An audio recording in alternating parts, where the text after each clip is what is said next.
So you've already heard the scripture. It was our call to worship. So I'm going to read it aloud again in one sitting. Here we go. Whoever welcomes you welcomes me, and whoever welcomes me welcomes the one who sent me. Whoever welcomes a prophet in the name of a prophet will receive a prophet's reward, and whoever welcomes a righteous person in the name of a righteous person will receive the reward of the righteous. And whoever gives even a cup of cold water to one of these little ones in the name of a disciple, truly I tell you, none of these will lose their reward. Here ends our reading. So friends, of course, I was at camp this week, and that's always a wonderful experience, at least for me it is. My wife doesn't care for the camp experience, so I can't drag her there, but that's okay.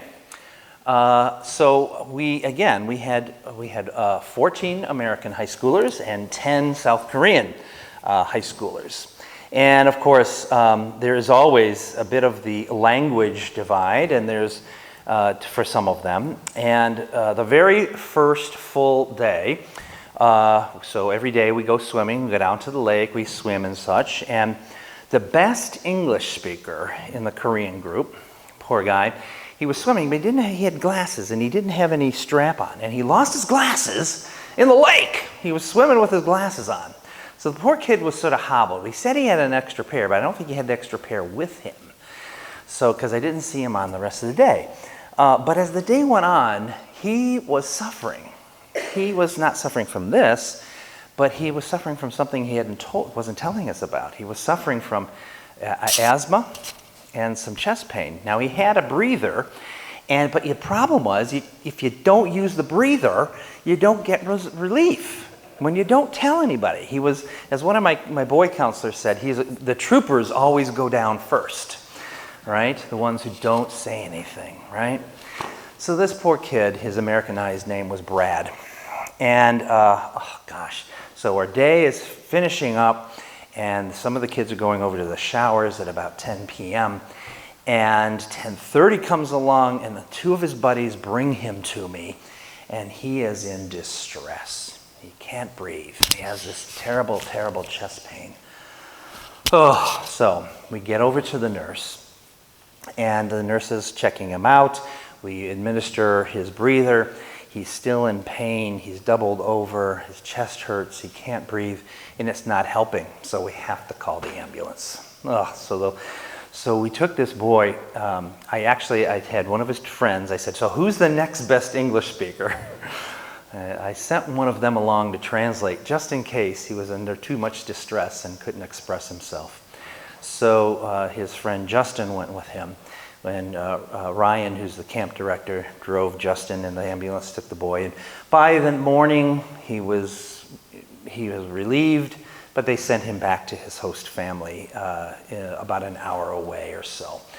So what happened, though, in that time, of course, we had all already built a bond with Brad, because it happens very quickly, especially at camp. We try to get everybody's names down, whether they are the Americans or the South Koreans. We do all kinds of things to mix them up and make them work together. And so Brad was already in the fiber of our being, and so he was missed greatly. He was missed immediately, and everyone was sad to see him go. But that's how it happens with community. It's like when, Ken Benjamin, a man of 93 years, a wonderful long life. Of course, with the family, no matter what, they knew he was soon to be gone, soon to die. But when that moment comes, there's no relief from it. It's not as if, it's easy. So as a community, as a family, as a group, we always find out how dear we are to one another, of course, in those moments of great joy or of great sorrow. And so we were sorrowful that Brad could not return. He just left from the hospital. We packed up his stuff, got that to the hospital, and they took him home. So communities are very important things. We know this. We already know this. Essex is such a tight community, and you're all involved, whether you're in the garden club or in the historical society or the river museum or all the different things that you're a part of, and you have these connections with people, and you know them. But there's always times when things can get in the way, or we're befuddled by sometimes the differences that we have. And in our, of course, national debate, we see these great differences inflamed and people talking about it. And I want to talk about another community here in Connecticut. If you read last week's newspaper, you would have seen on the front page the story about the Asylum Hill Church. It was a front page article. So the Asylum Hill Church is a church of 1,600 people. And Matt Laney was the minister, and he has resigned. It was because right after the election, he said a prayer that some people took offense to in regards to Mr. Trump, Donald Trump. And so it says in the article that he really didn't leave just because of that, but from other things that were cropping up. Matt has only been there, I think, 4 years or something like that. So obviously it's devastating for a community then to lose the leader. And actually one of the people who was quoted in here who didn't like what he had to say in the prayer actually said, Matt has done fantastic things around here and has led in a great way. But nonetheless, the community has found themselves ill at ease right now because of these changes and everything. So I want to talk about this idea in the scripture today about what this says. Now, Jesus was speaking to his disciples, and he said to them, "Whoever welcomes you welcomes me. And whoever welcomes me welcomes the one who sent me." This is, I think, foundational for us to understand as a Christian community about what it means to be a community and how we need to see one another and how we need to see the people who come into our building and our guests and our prospects to be members and such. And then what we do to go out into our community, how we are to react. I don't want to say that Matt was somebody who was breaking apart a community or anything like that. He personally said, I'm going to move on to a community that I can speak more freely in his own understanding of what the gospel means and without kind of causing dissension in a community. So it's not that he did anything to them. They knew who he was. He spoke his word. And of course, when the time comes and you hear that word, it can be very disturbing. It can be very disturbing, of course. So, I know for a fact, though, that when Jesus spoke these words, he was probably speaking them to, first of all, we think about his 12 disciples, but there were probably people who were attached to those disciples, families. So there might have been, I don't know, he might have been speaking to about 100 people. Let's just take that round number. So this idea of community and the fact that Jesus was talking in many ways to a smaller group of people. I don't think Jesus, honestly, do you think Jesus thought this was going to his word was going to take off and all of a sudden become billions and thousands of years and billions of followers? I'm going to guess he didn't. I mean, there's the argument that he knew he was, or that he was in the beginning with God. Okay, there's some people who say that, and that he knew his purpose on earth, and this was always the plan, and that's what Jesus knew. There would be some people who would argue that, but I would be also willing to bet that he didn't realize that it was going to explode the way it did. Well, it didn't explode. It slowly built over thousands of years. But he was talking to a very small group of people. And I think those words, whoever welcomes you welcomes me, and whoever welcomes me welcomes the one who sent me, I think at times those words that were meant for smaller groups sometimes have trouble translating into larger and larger groups, especially 2,000 years later. I think that has trouble. I think we're seeing that in very special ways. It makes sense to me that churches might be having trouble now because the way we convey information to one another. So if we go back 40 years ago, was there an internet? 40 years ago, you still had to pay for each and every one of your long-distance calls, right? Right? Remember that? Now it's like, call anybody, anytime, it doesn't matter. So this way, we used to be compartmentalized into small groups. And we did everything we could to stay sort of homogenous, to stay sort of the same. But now that's been exploded. So that we're not really small. We are still small groups. We're Essex and we're Clinton. We even have within the town of Essex, we still have Essex, Ivyton, and Centerbrook, right? And we all think we're so different from one another. Or Essex and Chester, okay?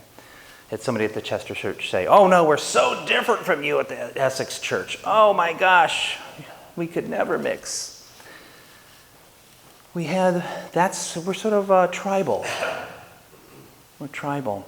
And finding ways to expand this welcome, finding ways to expand this patience, this compassion, this hope that Jesus was preaching to his very small communities, I think is having trouble in this really new world that we've developed over the last 1 to 2 generations.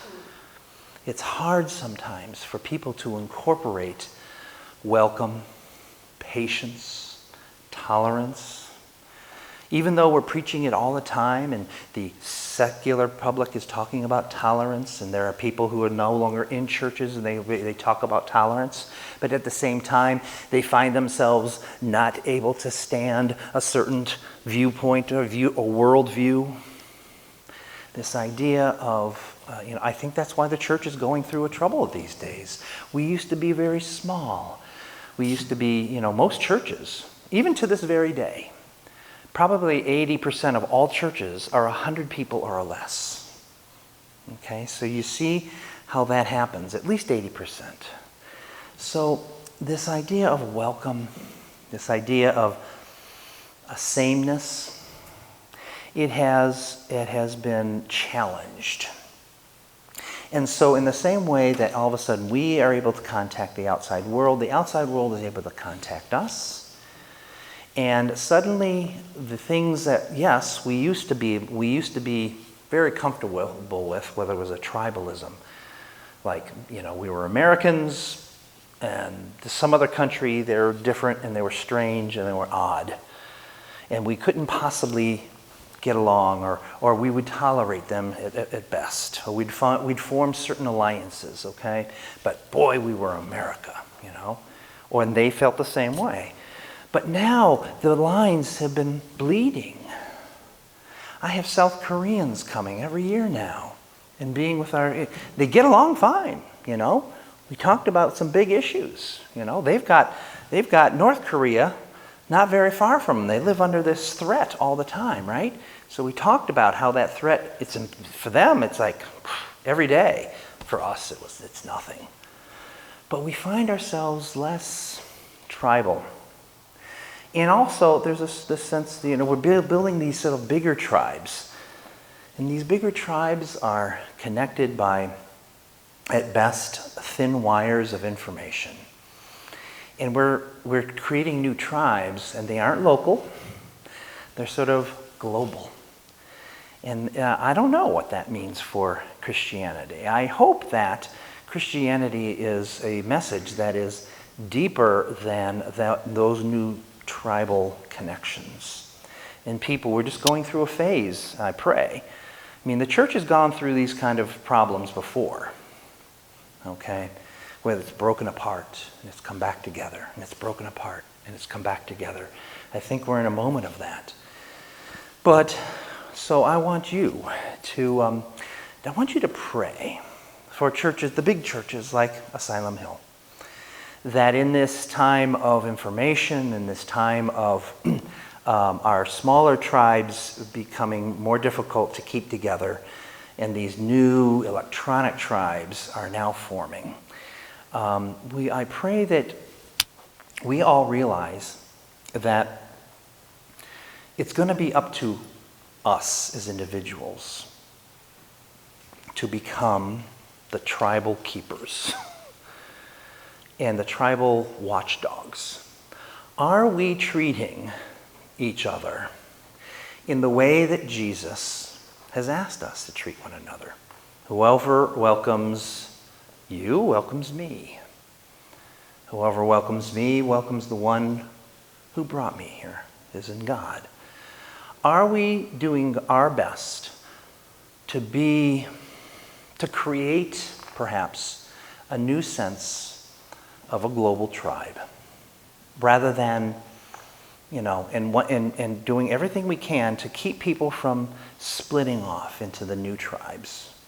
I know that's a difficult thing to do, and I don't know how that's going to go. But unless I commit to it,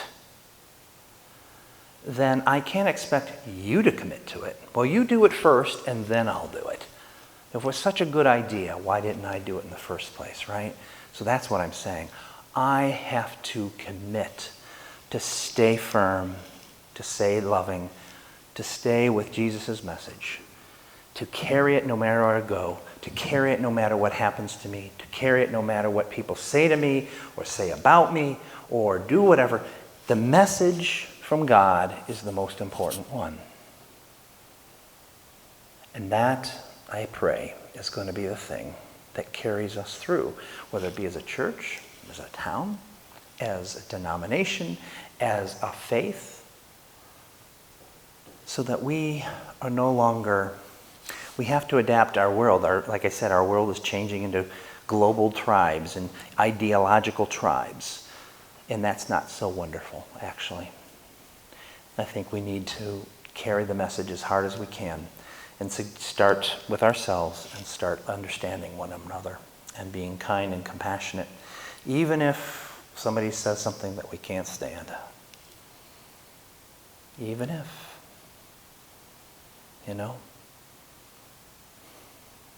It's important. It's important to care, to love, and that message is always going to be truth in this world.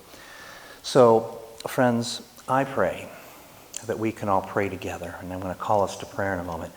I want you to think in the prayer time two things. How can I commit to prayer for other communities? That's one.